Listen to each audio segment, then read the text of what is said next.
There are several lessons you must have already been touched by as you heard God's word. We will look at this one. When evil strikes us, God, who is good to us, has blessed us with so many things. First and foremost, in our own person, we have so many good things. We have around us good things.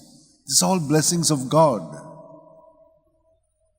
But when such things are there, evil, as you have heard today, will also say, let us see if they are still faithful to you, if I attack them a bit on the things that you have given them. He says, okay, try. But I know that He is always faithful. That is what it is. We need to be faithful to God when evil and good strikes us. Our constancy is not dependent on us. It is dependent on God. So what do we need to do? We need to constantly ask Him that we be faithful as He is faithful to us, because we are part of His own body. Look at this. If anything happens to any part of our body, our whole body's attention is on that. In that same way, God's attention is on us. When anything happens to us, don't forget this. We often forget this. Where is God? God has left us. God has abandoned us. No, remember, evil is at work, trying to take you away from God, and we, quite foolish that we are, we think that God is nowhere there.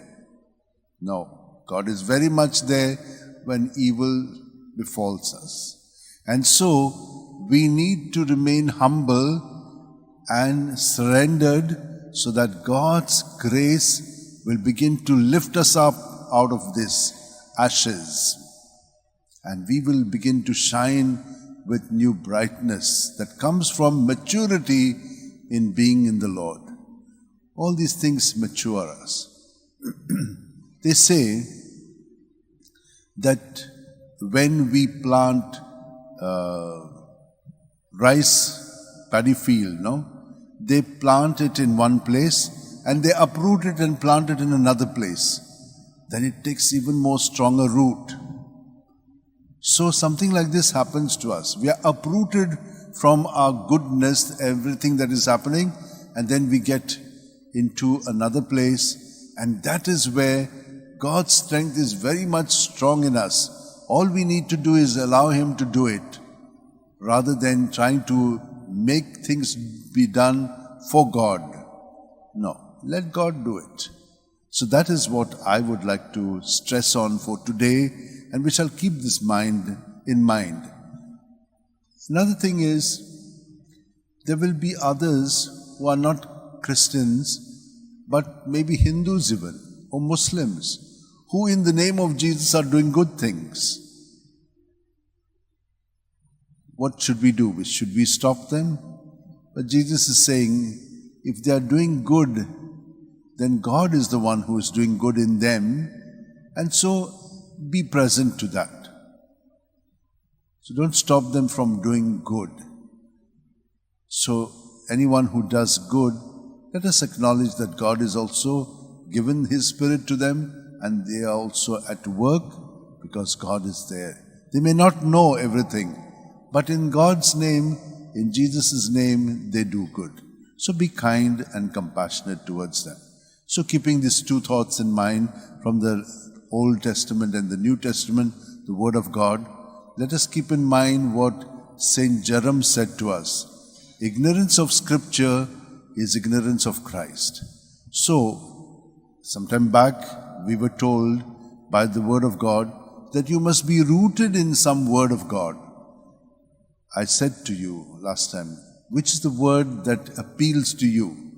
Take that and live it. And from there you will be able to see all other things in sync with God's ways in your life and in the life of others. Let's hold our hands together, keep our back straight, close our eyes, And just experience God filling you from your toes right up to your head at every breath with His presence, which is goodness, which is purity, which is everything, which is strength. And every time you breathe out, empty all that is not only His, but also those things which are yours and which control your life. Surrender them to Him, so that His unlimited goodness will permeate our being and we will be more like Him, not because we are doing it, but because God is doing all the good through us. Amen.